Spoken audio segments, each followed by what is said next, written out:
Welcome aboard the Pilot Money Guys podcast, where our mission is to help professional pilots build and protect wealth on their journey to financial freedom.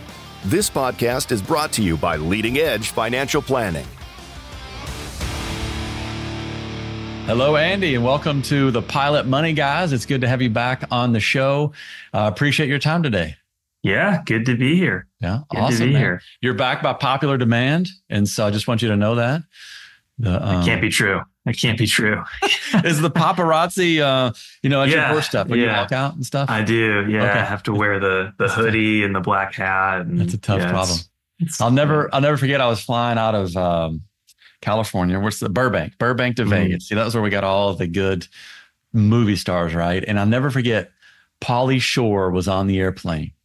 And he was like trying to hide, with his hat. And we're like, dude, you're Pauly Shore. Your days have passed, man. So don't worry. Yeah, I thought you said you flew celebrities. Yeah, exactly. It was the Southwest. So, we democratized the skies. So we didn't fly too many celebrities. Yeah. But he was trying to hide his identity. So I was like, Pauly, don't worry about it, buddy. You'll be all right. Yeah, there's some good Pauly Shore movies out there. Yeah, there's some good quality stuff. But Andy, good to be back with you, man. I appreciate it. We're excited today. We're going to talk about a very interesting topic, and it's going to be presidential powers and their impact on the stock market, and maybe their impact on the economy.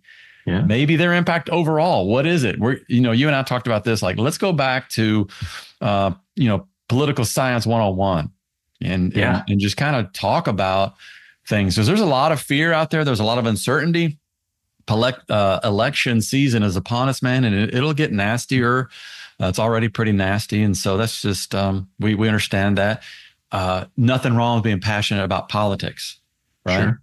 In fact, you're going to tell us how you're going to vote. You're going to tell us who your favorite is. I mean, you're going to lean, which way you lean. You're going to tell us all those things. I've got my voting history. Yeah. You're going to give us all your opinions, and of course, then you're going to get hate mail. That's right. From somebody. Yeah, it's good, Charlie. It's interesting. The topic of elections and the market, like no one's talking about it, right? That's true. That's a good point. I've received probably no less than 75 emails just this morning from different providers and whatnot on the elections and the stock market. And we're talking about it. We probably talked about it. It's one of those things where, it's like if you talk about something so much, you're like, people start to be like, well, why are you talking about it? Yeah, that's right. But we're different. So much. This is different. We're going to give you a different perspective on. Yeah. But yeah, you can't swing a dead cat without finding somebody wanting to have this conversation in this space, which is good. Right. Yeah. And we are really going to try to provide a different perspective. And this is very dangerous. We realize we're talking about politics. We might as well start talking about religion. Let's throw some of that in there. Maybe some sex in there and whatever other topics that Go for it. we're not supposed to talk about. But we're going to really, the perspective is, what is the impact? Again, not going to get, we're going to try to stay objective, and that doesn't do any good for really to hear your opinions, quite frankly, Andy. So we might not listen to those today. That's good. Okay. But we do want to go back to providing a little bit of perspective, some historical perspective, so that, man, our goal here is that we can ease the minds of people a little bit, bring a little bit of certainty into this crazy world of uncertainty. And the world is crazy right now. Let's just admit it. We're all crazy, right? We're all blaming each other for being crazy. We're all crazy. Let's just get that out. Right. Get that out of there. Yeah. And so we've probably been a little crazy the whole time. That's right. Like the whole time. Yeah, that's right. And boy, getting ahead of ourselves a little bit too, but you and I, we're talking like, boy, the 60s were kind of scary. Mm-hmm. The 40s were kind of scary. Yeah. I'll tell you what, the 80s were scary. On the brink of nuclear annihilation from the Cuban Missile Crisis. Yeah. And I may be 60s. 60s. Yeah. Wait a second. But the 80s. Oh yeah. The Cuban Missile Crisis. 62. Thank you. I think that was a bad decade. Yeah. That was really scary. Yeah. But I remember in the 80s, we still thought, the Russians were going to come over, the Soviet Union at the time, they're going to come over and just launch a massive. And again, anything's possible. Yeah. You see those videos from classrooms in the 1950s where they're doing the hide under the desk from the nuclear explosion. Dude, we did that. Yeah. and I never thought for a second, like, is this desk going to protect me from nuclear annihilation? Totally. Yeah. I just did it. Let's get under the desk, people. It's all the lead paint they put on those things. That's right. The asbestos would protect us a little bit more. Yeah. Yeah. But yeah, it is. I mean, and history doesn't predict the future. We know that, but man, there's a lot we can learn from that. So Andy, before we jump in, man, what's going on in your world? Give us something that you're excited about personally.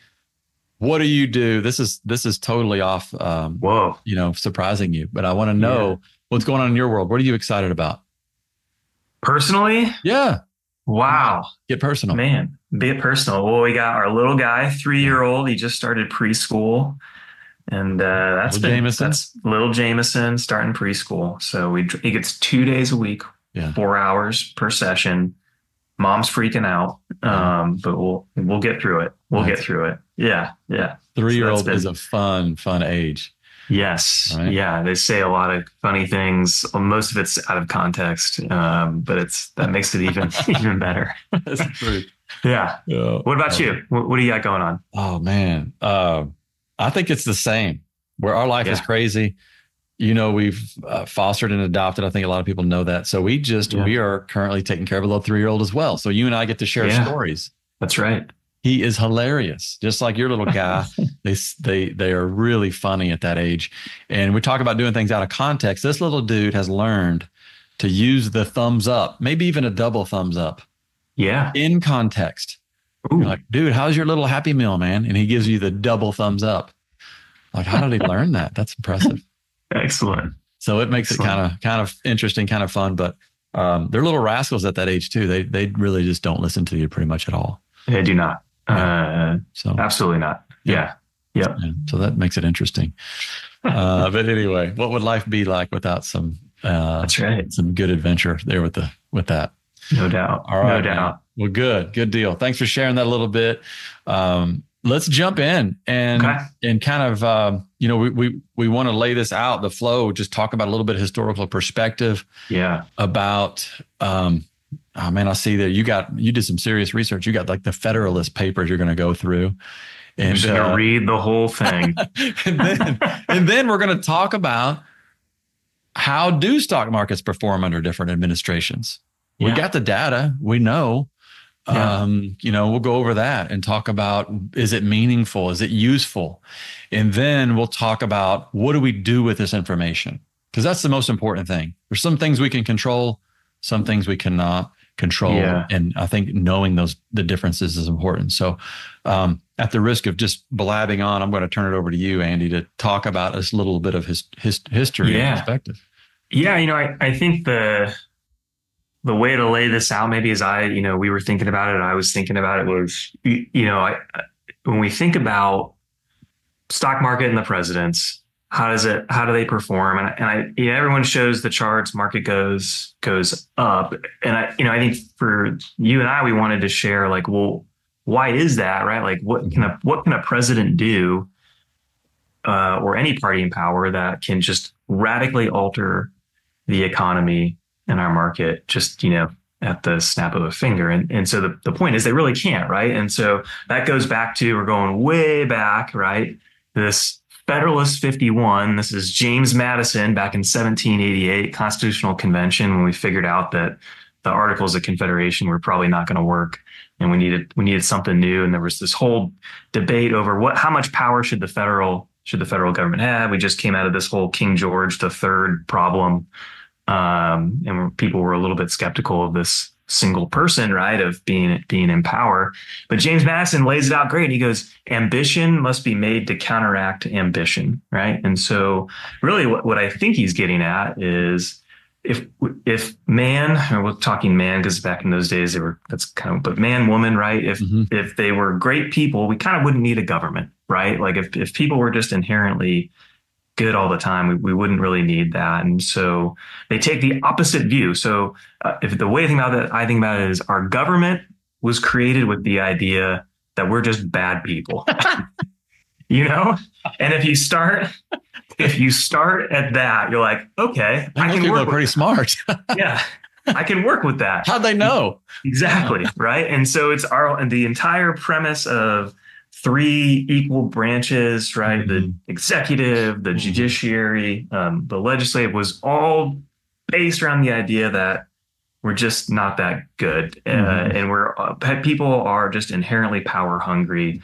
And so instead of having this idealistic view, which we sometimes do, right? And which is good, right? We all went through civics class in high school and we were like, this America is the greatest thing ever. And I believe that, right? But,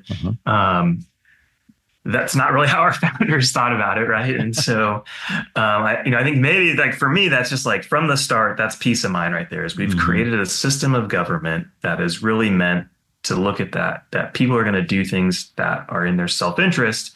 The way to counteract that is to pit those two things against each other, and we've created a pretty successful government that is able bumps and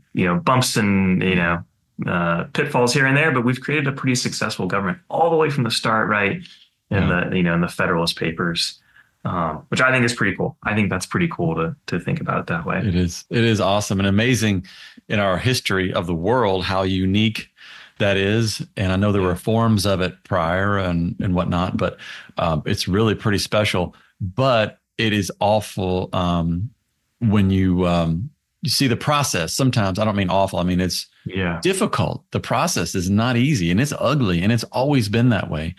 And I remember reading part of, you and I, Andy, share a trait. We don't read full books most of the time. I read about a third of the Ben Franklin autobiography, and it was pretty nasty. What went on in politics back in that day, fights, gun fights, and so the process has been really ugly. It still is. Yeah. But as we say, sometimes it seems like the cleanest dirty shirt. A friend of mine was from South Africa, and they're like, if you think a two-party government is difficult, you ought to see a three-party government, and see how bad that gets. So it's really amazing how challenging this is. But pretty fascinating and really helpful to look back at that history. Absolutely. Yeah. No, I commiserate with you on the book reading, Charlie. I have a goal of reading every presidential biography. And so my joke is I basically know a lot about the childhood, and of every president, and I just fall off.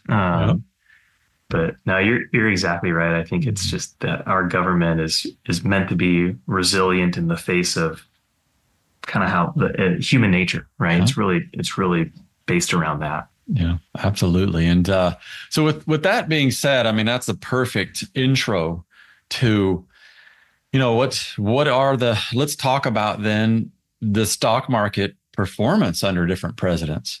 Yeah. And who's better?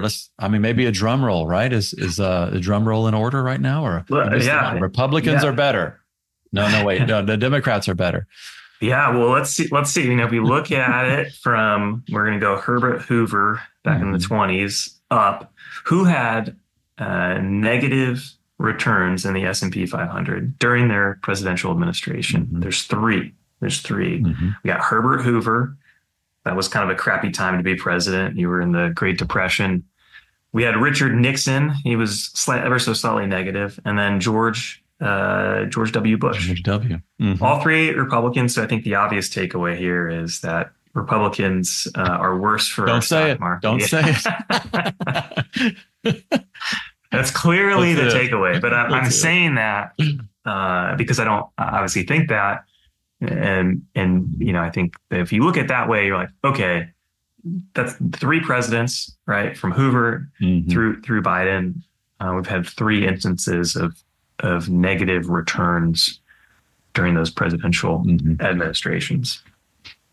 Yeah. It's kind of, it's fascinating, and I think to the spoiler alert here, I kind of built up to like, we're going to learn the difference. Right. And I think it's almost to the 10th of a decimal point about the same as far as administrations and even, and there's been a lot of studies by dimensional fund advisors we've looked at where they've even compared who's the majority in the Senate, in the House, and when it's Republican or when it's Democrat, and who's the president. What if you have a Republican president and Democratic dominated Congress? What are those? So they've kind of sliced it and diced it about every way. Yeah. And I think the gist is you just nailed it by by talking about Hoover, Bush, and Nixon. It's like, boy, there are a lot more variables involved than just the president. Yeah. The economy is so complex. In fact, I looked at the other angle, historically speaking, about GDP. So, all right, we know the stock market. What about GDP? Well, the GDP, again, poor Herbert Hoover. Yeah. He had the worst GDP of any president. Again, Great Depression is going on here. Did he cause the Great Depression? I really don't know. I kind of doubt it. But GDP was like -9% during his. And then FDR had the best GDP, about 10% annualized during his. But that was because World War II was going on and we're cranking out. GDP is a measure of what you're producing. So clearly, I don't know that I want to be in World War II for sure, just to get a higher GDP, but that's the nature of statistics and the nature of these numbers. They're there, but do they mean anything? Do they correlate? Do they inform us to anything? I think the answer is kind of no. Mm-hmm. Yeah, no, I would agree. That was, FDR, World War II, were cranking out like new ships within a day, right? It's like, hey, new ship. Rolling off the assembly line.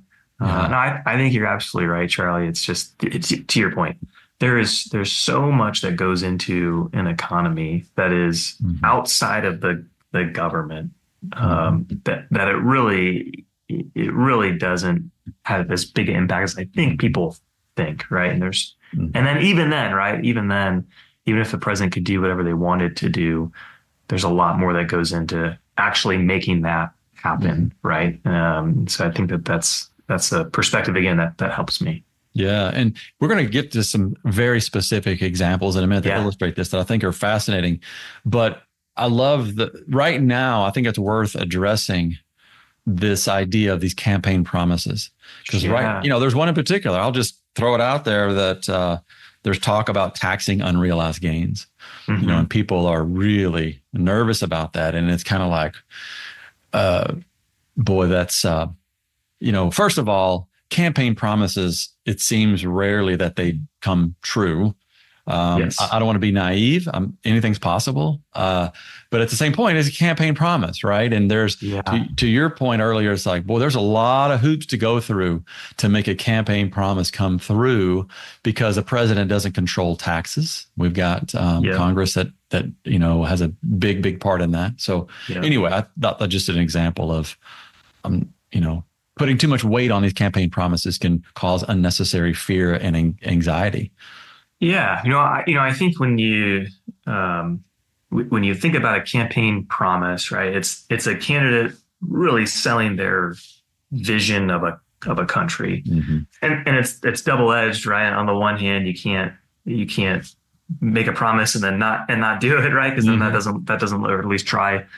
And then on the other hand, you can't just accomplish every campaign promise. And so, they've looked at some of these promises, right? I think the number one that comes to my mind, right, was George Bush, right? First H.W. Bush, right? Read my lips, no new taxes, right? That was one that was a campaign promise. And of course, during his administration, he had to raise taxes. Now that's not an extreme campaign promise, but if you look at some of these, we'll look at there's a institution that tracks kind of campaign promises, right? Broken, kept. If you look at the Obama, this is from their campaign. I think it was promises, quote, broken, just mean they just didn't achieve it, right? 23%, 27% were compromises, right? So almost half of that campaign, right, to the things that were promised, right? And promise is a misnomer, I think. It's campaign policies, but we just call them promises. It's just become, I think, a normal part of our lexicon. But almost half of those just didn't happen or didn't happen in the way they were described. And as we get into probably more detail here, it's like, well, why is that? It's because a president on January 20th, on Inauguration Day, can't just sort of snap their finger, right? And then all of those things they said they were going to do as president or during the campaign become law, right? There's a whole there's a whole process here. Mm-hmm. I think this is the part, Charlie, where we were just going to pause and play Schoolhouse Rock, and just like That's right. let that roll. Yeah. I'm just a bill, sitting here on Capitol Hill, right? Yeah. Good tune. Good tune. Yeah. I'll maybe in the show notes or in the You'll sing it. Yeah, I'll sing it for us. Absolutely. Yeah. Sweet. Here for you. Yeah, it is. And it's pretty fascinating. Again, presidents will say a whole lot of things to get elected. In fact, every year or whenever the budget, new president proposes a budget, I believe. And if you read those things, sometimes you're like, whoa, this is pretty scary, depending on your viewpoints, I guess, of what scary might be. But a lot of times those don't even a sitting president, doesn't even, because there's just, like you said, there's so many checks and balances there. But nonetheless, we don't want people to get anxious over things unnecessarily. Although it is good to be concerned about your politics, and it's good to be informed. And I think this kind of reminds me of our third point here, maybe. And I don't mean to be dismissive of what a president can or cannot do. In fact, the bullet point I wrote here is not so fast. The president does have an impact on the economy and markets, but it's different than what we think.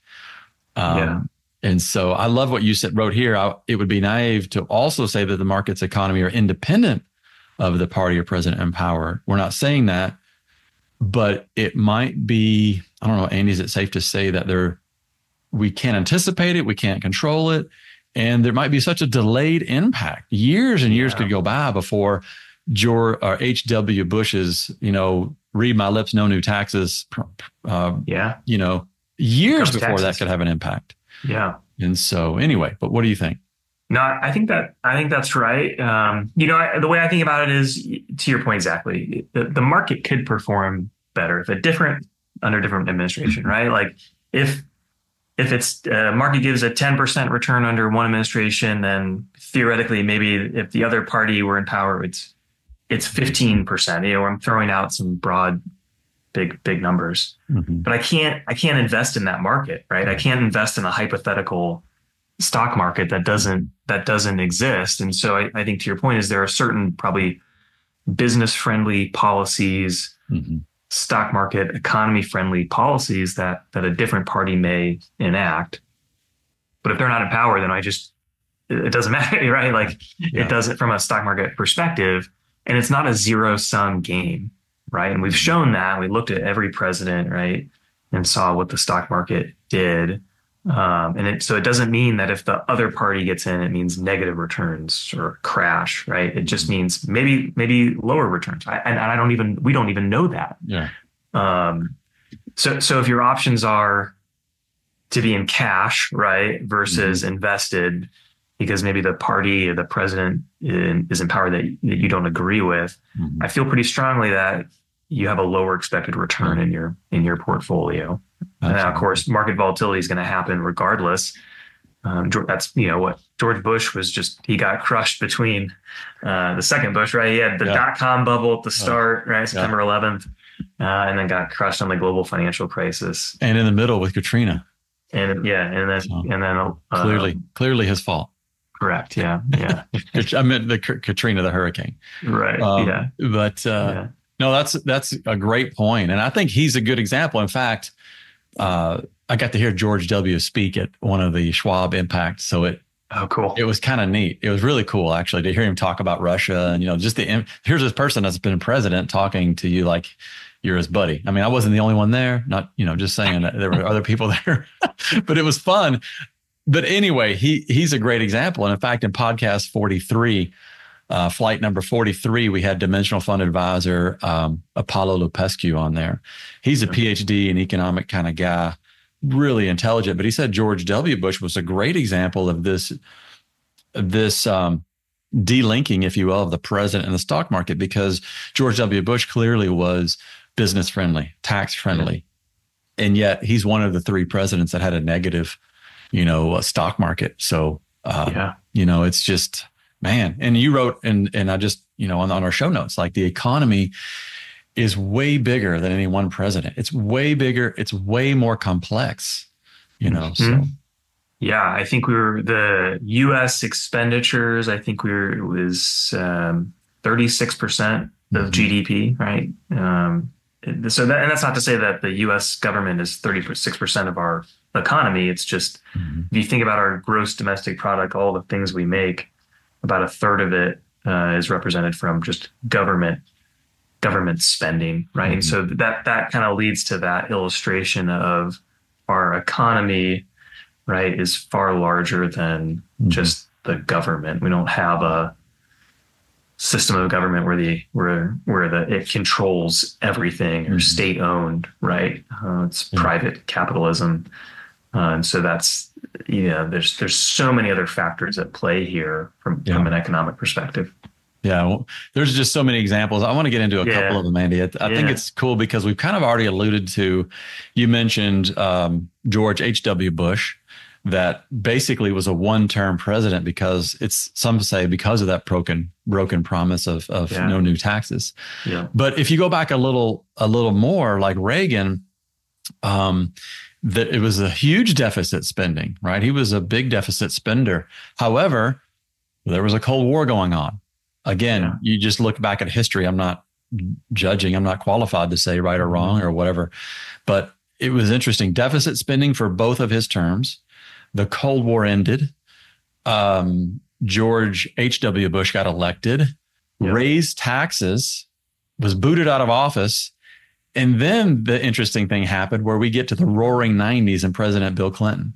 Yeah. So Bill Clinton's 2 terms of president were just, in fact, I'll read it here from one of the sources we looked at. The roaring 1990s were very kind to Wall Street. Stocks spiked. S&P 500 increased 210% under President Bill Clinton as investors celebrated the rise of the internet and brisk economic growth. Clinton presided over 2 of the S&P 500's top 10 years, 1995 and 1997. GDP topped 4% in 5 of Clinton's 8 years in the White House. I think GDP average, you hope to be between 2 and 3%. So you get a sense there that that's pretty good. Inflation remained stable. Unemployment dipped below 4%. And the United States enjoyed the longest period of uninterrupted economic growth in modern history. The area was punctuated by the dot-com boom, which amounted to the creation of an entirely new industry. The NASDAQ spiked 7-fold between 93 and its peak in early 2000. The mania created vast amounts of wealth, much of which would disappear as the bubble inevitably popped. And I'll add, under George W. Bush. So here you go. So here you go. So is Bill Clinton get the credit for that? I don't know, but I do know that the Cold War was over. Somebody else raised taxes. We didn't have to do deficit spending anymore. And so that's just, a balanced budget. So that's just the complexities of presidents. Their decisions do matter immensely, but correlating one president with one market is really is a stretch. Quite challenging. Absolutely. Quite challenging. No, totally agree. So I'm going to go even further back, Charlie. I'm going to go back to the 50s, right? And we think about, hey, what are policies that can impact an economy, like taxes, right? Tax rates. We all know Tax Cuts and Job Act. That was 21% is where we're at now for a corporate tax rate. We were in the 50% corporate tax rate in the 1950s. Under the Eisenhower administration, right? And so you go back to Eisenhower, right? Even during that time, we had great market growth, right? You had a 50% marginal tax rate. Of course, there's a lot more that goes into that, right? In terms of what those numbers are coming from, or where those numbers are coming from.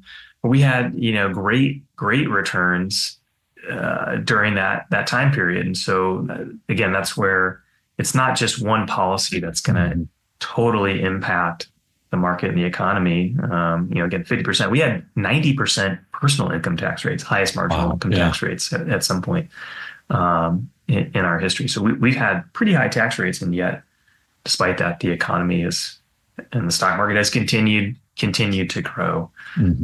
So again, I think just a little bit of historical perspective, just where we've been in the past. And, as we've highlighted here, Charlie, despite that, the markets continue to find ways to make money, right? And then to reward shareholders because of that.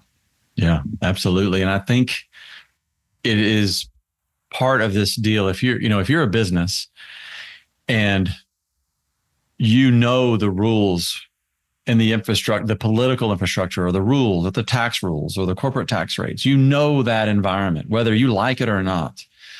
And I'm sure there are some, environments that businesses do not like. But like you said, once they know the rules, they know that infrastructure they're dealing with, they can then operate their business knowing what they're dealing with. And it's, as long as it's a somewhat level playing field, even if it's unfavorable, they can then go out and make business decisions. Yeah. So again, we don't want to be too naive. We know that, there are some difficult environments. But Andy, there are a lot of people say, hey, that's all great. You've used examples from the past. You and I were talking about the 60s. I just mentioned the Cuban Missile Crisis, assassination of a president, of Martin Luther King, of tremendous racial violence and tragedy there. So that's a tough decade. You look back at that like, oh my goodness, and are we headed for something, that we haven't seen in our history before? Probably. It will look different. In fact, we always say the four most dangerous words in investing are, it's different this time. You never want to think that way because it'll cause you to, to take action. Maybe that's inappropriate, but it will look different. In fact, what's his name? Michael Batnick of the Ritholtz management team. Yeah. They put out a great podcast. He says the 8 most dangerous words in investing are, the 4 most dangerous words are, it's different this time. So anyway, because the point is it does look different. It will be different than what you and I have talked about. It will look very different. Different people, different circumstances, different tragedies, God forbid. Yes. But so we're not being dismissive there. Yes. But at the same time, we're trying to clearly articulate, what can we do about it, Andy? And what do you think? I mean, what do we do with this uncertain future that we have? Yeah, I think it's you kind of just go back to, how do you want to have your portfolio allocated, right? As an investor. And you really try to be agnostic to the president. We've had those conversations of, hey, what are you going to do and what in the portfolio if so-and-so gets elected, right? On both sides of the aisle, right? What trades are we going to make? And it's kind of like, not much, right? Because it's just so challenging to predict what the impact is going to be on the stock market, right? And on our investments. And so you just have to go back to what is the amount of risk that I personally want to take in my portfolio. And that gets down to stocks and bonds, and just be diversified and be somewhere where you can, you're comfortable in any market condition, right? And so, you kind of have to be a little bit agnostic, right, of what that may do. A good example of this is clean energy, right? Like what clean energy stocks. We looked at this as well during the Trump administration. Clean energy stocks had a 275% return, right? The stock, if you had an index, that was your return in a time when there you go. In a time when maybe, the policies coming out of the administration were probably not incredibly favorable towards clean energy. Flip the script, right? Biden administration, definitely, right? We've got the new EPA rules come out, 50% decline in clean energy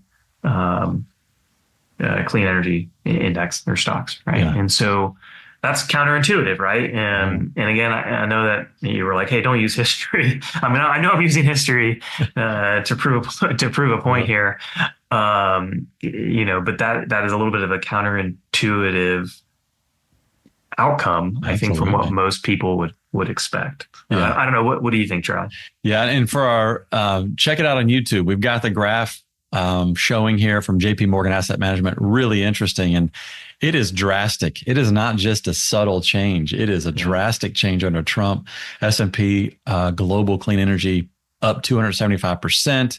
It looks like from January 2017 to January 21, and then a steep decline under Biden. So what do we glean from this? We glean that it probably didn't have anything to do with either one of them. In fact, I think the thing I remember was 2005 to 2012. Basically, we became energy independent with fracking, natural gas, whatever. It was pretty phenomenal because prior to those times, we're kind of heavily reliant on the Middle East, worried about every little shock that goes on over there, and still are to some extent, of course. But that happened during Obama's presidency, the clean energy, kind of person. But that just goes back to our point.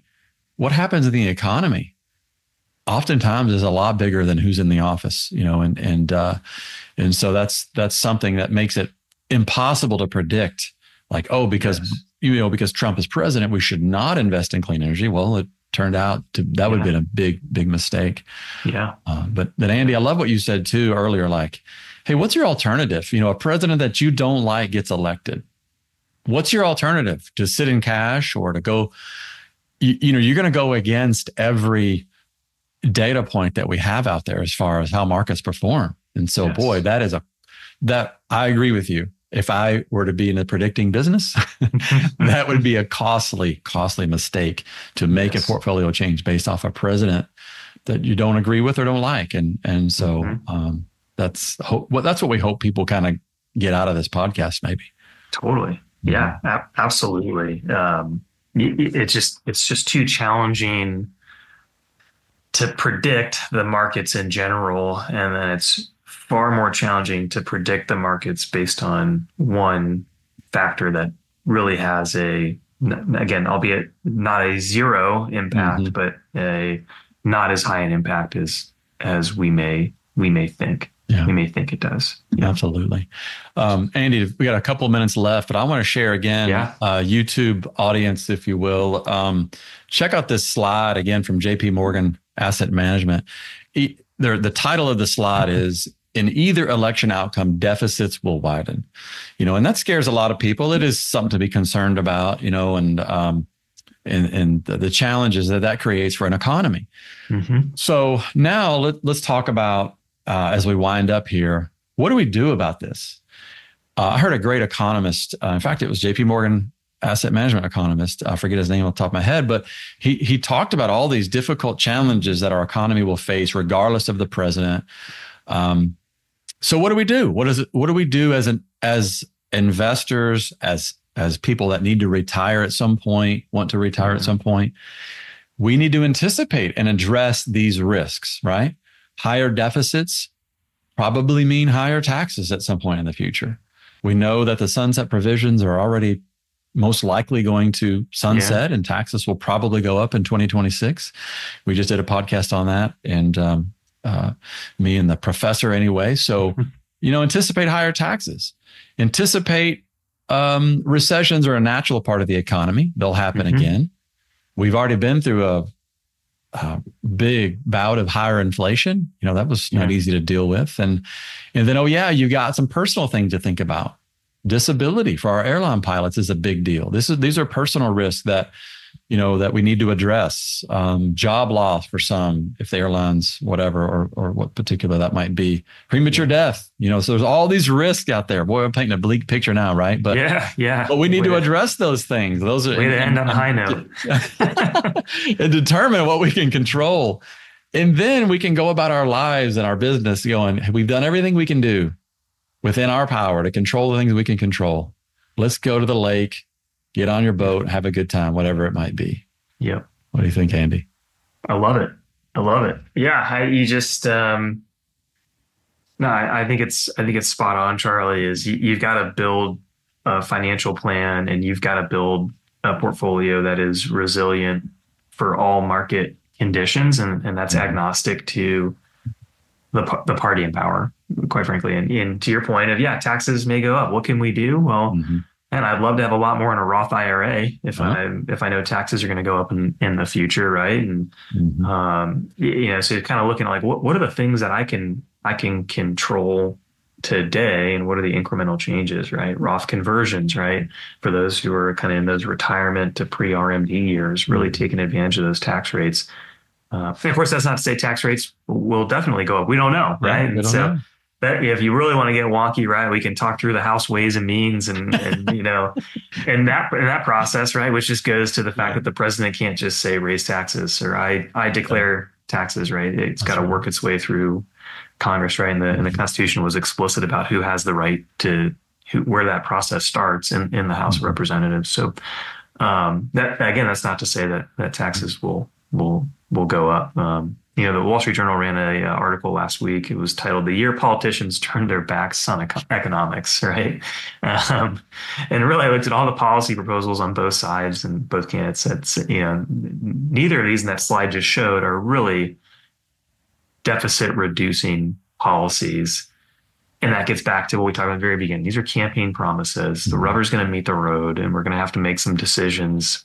Our government leaders are going to have to make some decisions regardless, to counteract some of these things we're seeing in our economy today, right? And so it's just we don't really have control beyond what we do in November and where we vote, and then how we position ourselves from a portfolio standpoint.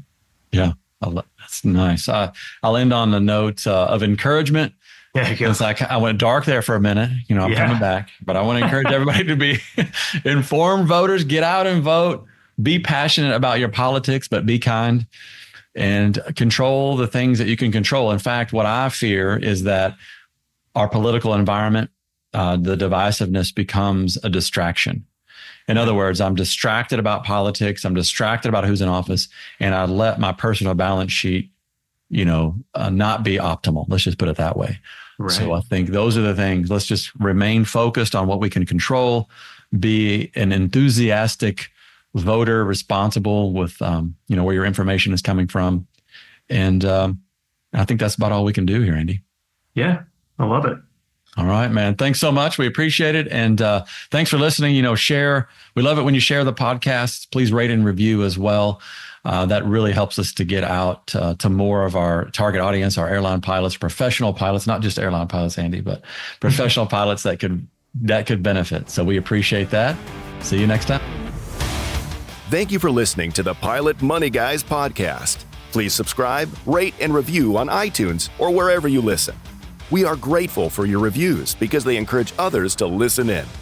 Visit leadingedgeplanning.com to learn more and subscribe to our newsletter. Leading Edge Financial Planning, LLC, LEFP, is a registered investment advisor.